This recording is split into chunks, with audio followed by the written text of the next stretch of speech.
Welcome back to Energetically You. This is season 2, and I'm so excited that you're here. This episode is a little bit different. It's basically going to be a little bit of story time as to how I became a wellness and mindset coach. For those of you who don't know, my name is Megan Swan. I'm the founder of Megan Swan Wellness and the Sustainable Integrated Wellness Approach. I absolutely love helping women optimize their wellness through my 6 pillars of wellness. Ultimately, they become so much more confident from the inside out. They have magnetic energy when they prioritize themselves and their wellness. And optimal wellness is the place from which empowered decisions are made. And so that is a little bit of my story right there. My decisions got more and more empowered, more solid from a more grounded place, a more empowered place, a more clear-headed place as I took better and better care of myself. And that is the short version. So now I'm going to go all the way back to 15 years ago. I somewhat tongue-in-cheek say that my quote unquote gateway drug into the wellness industry was when I found yoga. And I actually found yoga a few years before that. I was still in my first marriage, living in Minneapolis, and a very dear friend of mine, Kathy Sipe, back then, sort of ironic, we would trade. She would come teach my ex-husband and I a private Ashtanga yoga class in our apartment on Saturdays or sometimes Sundays. And we would, in exchange for a very nice bottle of wine. So there's the irony. And I did that for a while, and that was really my introduction into yoga. So then kind of fast forward a couple years, and I'm now living for a very brief period on my brother's couch in Toronto as I'm getting my feet situated again after leaving my marriage. And I quickly found another studio. Now, I had been from Minneapolis. I went with the ex-husband to live in Houston, and Houston is a very humid and warm climate. Therefore, coming to move to Toronto, I believe it was in October when I arrived, it was very cold. And to kind of like gently instill myself again into Canadian climate, I signed up for a hot yoga studio that was around the corner from the apartment that I eventually found. And that was just my absolute, that was my self-care. That was my therapy. That was my detox. That was, one of the ways that I really kind of pampered myself. It wasn't like an exorbitantly expensive studio, but it was, I hadn't paid for yoga before, and it was a really cool place. It had a vibe. And so that's really my first chapter was yoga. So then I found, fast forward maybe a year or two, and I'm in a different apartment and a different side of town, and no longer close proximity to the same hot yoga brand. And so I found another studio called Downward Dog. It's still there. And I fell in love with that place as well. And that became sort of, I wouldn't have had the awareness at the time, but it was very much this community, this sort of like home away from home, this place I felt at ease. You would arrive off of Queen Street, which has, streetcars and lots of traffic and bikes and noise. And you would open the door and there'd be like this wafting smell of incense and, Indian carpets. And you immediately had to drop your shoes or your boots or whatever at the door and the first floor. And then you'd walk up these stairs and there was like all this nice light, and it was always nice and warm.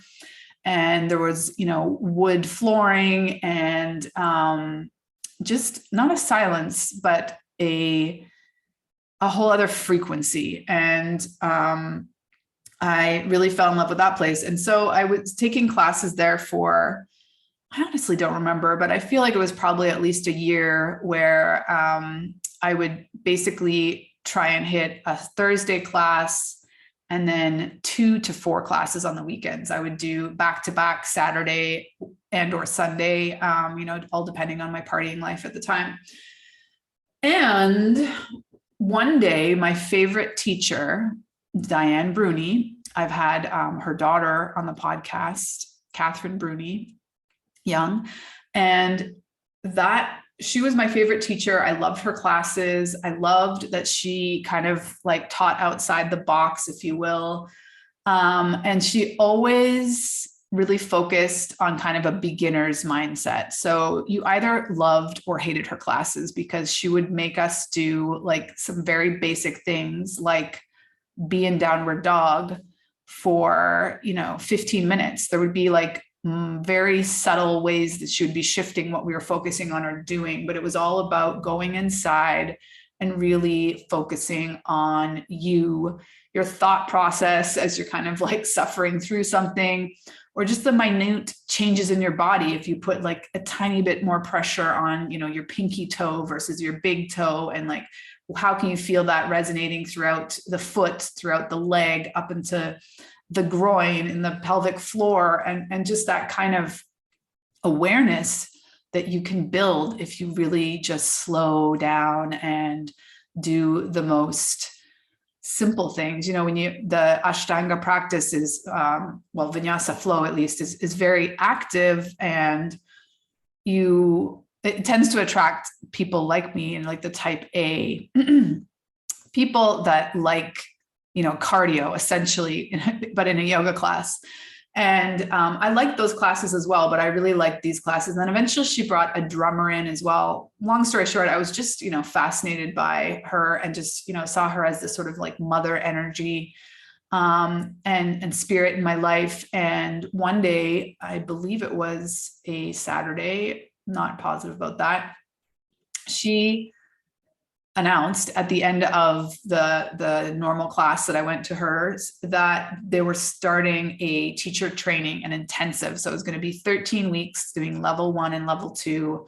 And, basically every waking hour that wasn't like a business hour. So people that had, 9 to 5 jobs could still do it. But it would be so intense. So I believe it was Wednesday, Thursday, Friday evenings, and then all day Saturday, all day Sunday for 13 weeks. And it just intrigued me. And so I listened to all of the details about it. And then I stayed back after to, pull her aside and ask, do you think my practice is up to it? And, she said, well, yes, it is. But also like, that's not the point. The point is, are you committed to the practice? Are you committed to the, journey of the yoga practice? Because ultimately it's lifelong.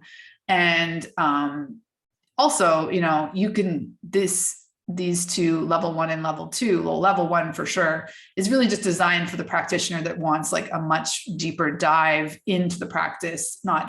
It wasn't until we hit the level 2 stuff that it was teaching us how to teach. And, that can maybe be a whole other podcast on the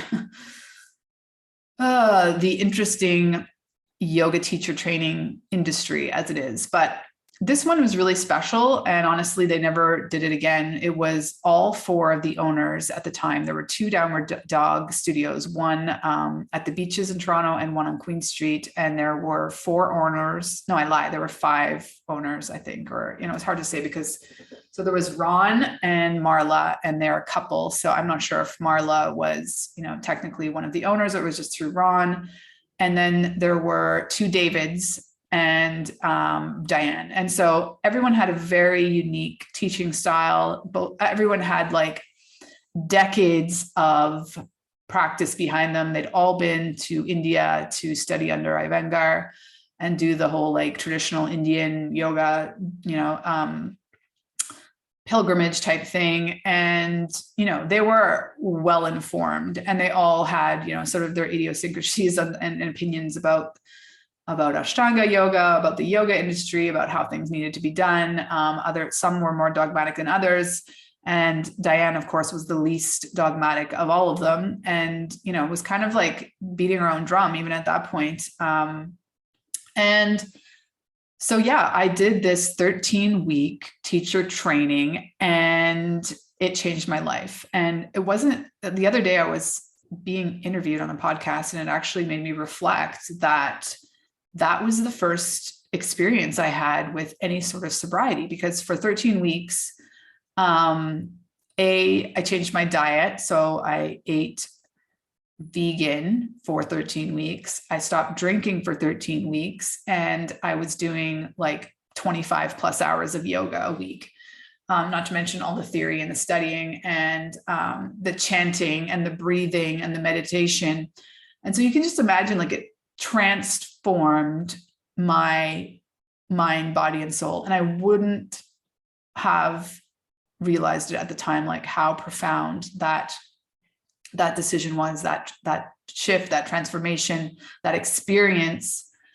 And from there, like, I just had a different point of view of a lot of things. And however, at the time, I can tell you, looking back, like, it wasn't a clear, like, I wasn't connecting those dots quite yet. Like, I understood that I really was focusing more on, like, that I felt physically better.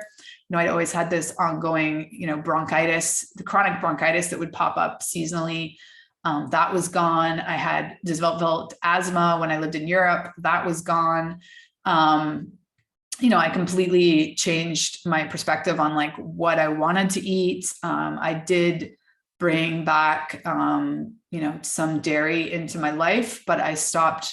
Up until that point in my life, I'd always drunk a lot of milk.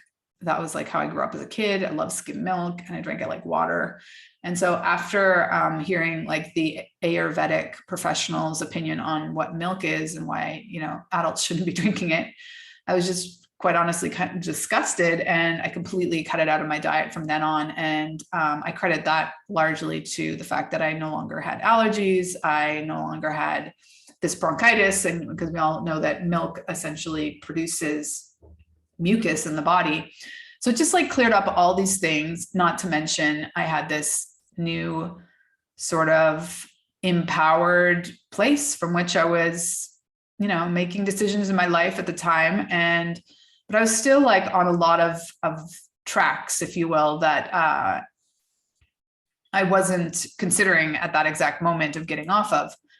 However, I knew that I was going to start dabbling and teaching yoga part-time. And so I probably did that for maybe 6 months, maybe it was up to a year. But the next huge catalyst in my life was that I was so excited to get this potential assistance job for Stephen Lewis. And I got shortlisted from 650 applicants, and there was only 3 of us left. And ultimately I didn't get it because the girl, Christine, who I had multiple interviews with, she's like, Megan, I can see who you are. And I just know you're not going to be happy booking his travel for years. Like, this position there's no room for growth. You're not going to be promoted. And I knew that she was right, but I still, like, saw it as this sort of, like, giant green door that I wanted to walk through, and it became this red door. And it kind of spun me a little bit more into, I was clear that I didn't want to do my current job for the rest of my life. I was working for a think tank that specialized in preventing genocide, and it had a course, and it did really important, essential work. But ultimately, it was there was a lot of dynamics in the organization, and also, it's just the same thing. It wasn't like this room to grow, and I could see, like, living these very tragic human rights atrocities in the case of genocide, obviously, but trying to make a difference in the non-for-profit industry by seeking out, sort of like a mid-level lifetime position. It was just becoming clear to me as I got more and more in tune to how these big international non-for-profits work, and essentially, what their overhead is, and what percentage of the funds raised actually goes to the victims or the cause that they're working on, and all these things. And I'm not saying that I'm sure in some situations that it could be done better, but it just wasn't what I imagined it was going to be. And I was getting depressed, essentially. And then my relationship, the one major relationship I had after my first husband, it was kind of this on again, off again. And he kept saying like he didn't want to commit because he's going to go travel the world. And so at some point it just occurred to me, you know what? Like, I think I might go travel the world. And that was mostly sparked by this other major catalyst. Me and talking tangents. So story time. I'm going to try and keep this under 20 minutes. We'll see how it goes. And so the story there is that my mom and her husband, David, always go to Mexico, or did pre-pandemic. Every March, they went to Puerto Vallarta and rented an apartment on the beach. And there's like a little community there, lots of expats, Canadians. Some of them live there. Some of them all come, they're snowbirds. And they invited me down. That happened to be the year I was turning 30, and they could see that I was really upset I didn't get the Stephen Lewis gig. And, I'd been applying to the other jobs. And, I just needed like a refresher to celebrate my birthday kind of thing. That was the intention. So they invited me down. I stayed with them for a week. And I can tell you now, looking back as a much more enlightened and mature adult, that at that point, I was still very much, acting like a spoiled brat in adolescence, in terms of my relationship with my mom, in terms of not really just appreciating like how kind it was to have me down there. I essentially just thought that I didn't, I just acted, basically did whatever I wanted, didn't necessarily, check in with them every day. And what I was not a gracious guest by any means. And looking back, I was very unhappy. I was full on an alcoholic at that point still. And I just didn't have a lot of clarity and didn't feel good about myself.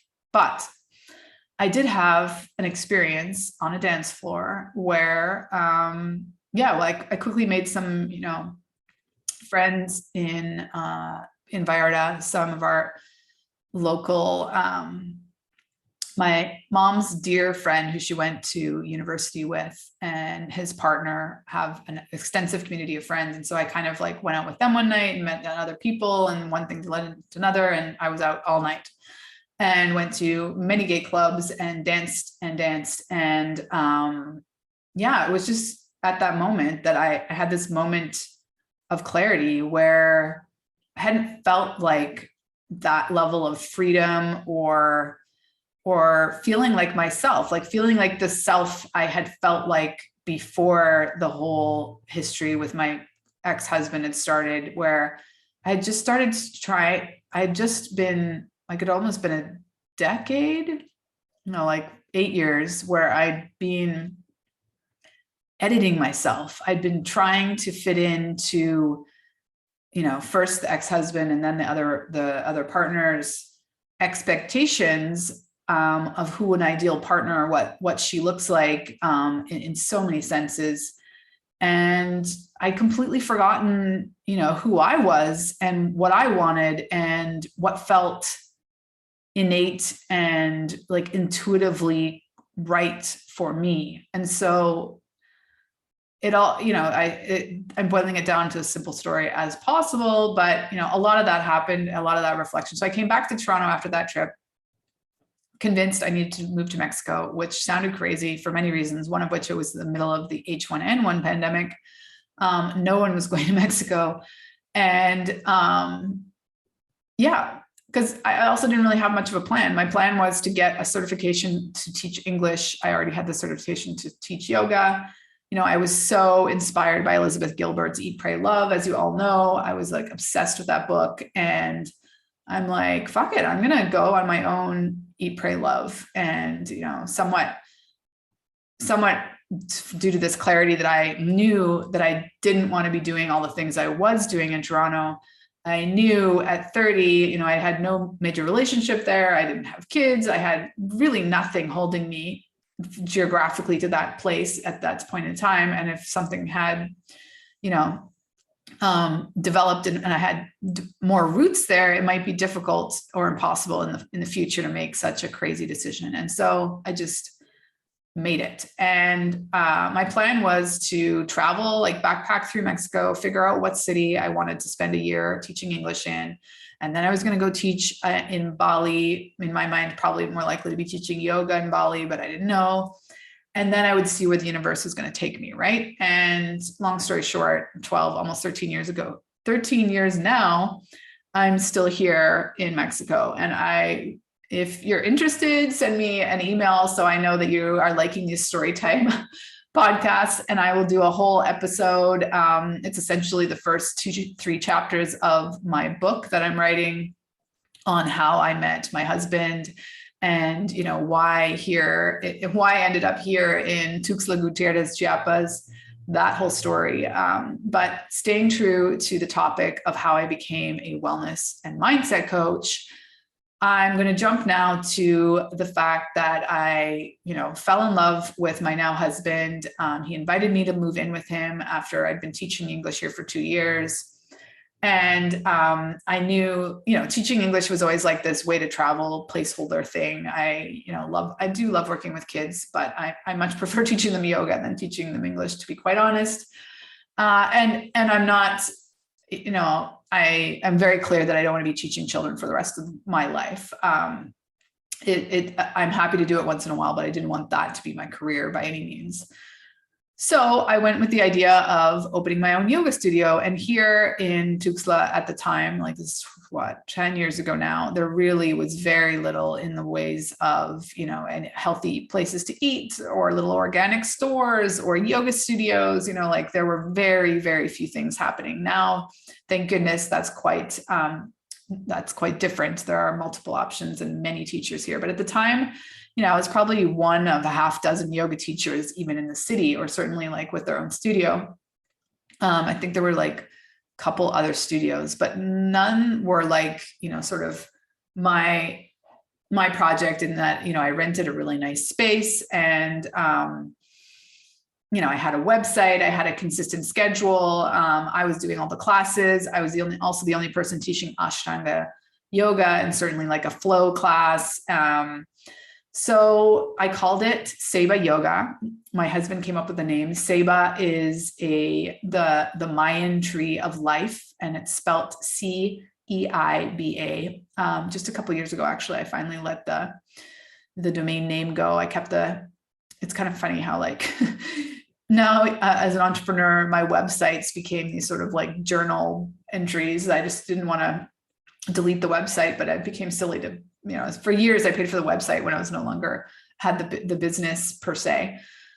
So I believe that's about 2011, end of 2011, that I opened my first yoga studio here in the city. And I taught yoga and had that brand, if you will, of Seba Yoga for 5 years, since 2016. Now I opened the studio, and then a year and a half later, I got pregnant with Jasper, and I taught until I taught until I was 8 months pregnant. And then I had to close the studio because even though I had tried to find someone to like teach with me, I never really found someone that I had a good enough vibe with or trusted, to like give keys to my studio to or anything like that. So I was teaching 25 hours a week, and it was intense. And obviously at the 8-month of pregnancy mark, I was teaching, not as physically, but still teaching. And so I closed the studio, and then I reopened it later closer to my home to make it easier to just teach when I could, with Jasper being a baby. and under the same name. And I had one of our favorite graffiti artists here painted me the outside of it. It was so cool. This, like geisha, mandalas. It was so cool. I have to look for a good picture of it. And the problem is, has this ever happened to any of you where you like were in love with a filter way back when? And so all of your pictures were with a given filter that, just does not look natural. Anyway, I taught there until I got pregnant with Tiago. And then same thing, I shut down the studio. And I had a couple of clients at that point where, after maybe 6 months, Tiago was 4 months or something old. They're like, oh, what about, when are you opening your studio? When are you opening a studio again? And I said, oh, I don't know. Like I was always, all of my studios, like I basically just made enough money. I made a tiny bit of money. I made money to pay the rent. So it was like this, I made enough money to make it make sense for me, because it was important for me to have this thing to do that I love to do. And, but the rent here where I live is just relatively expensive to how much you could charge for a yoga class. So my clients will like, come to my house, so I started teaching for these wealthier clients that had beautiful gardens and backyard pools. And, they would invite a group of, let's say, 4 women, and I would teach a class 3 or 4 times a week at their house.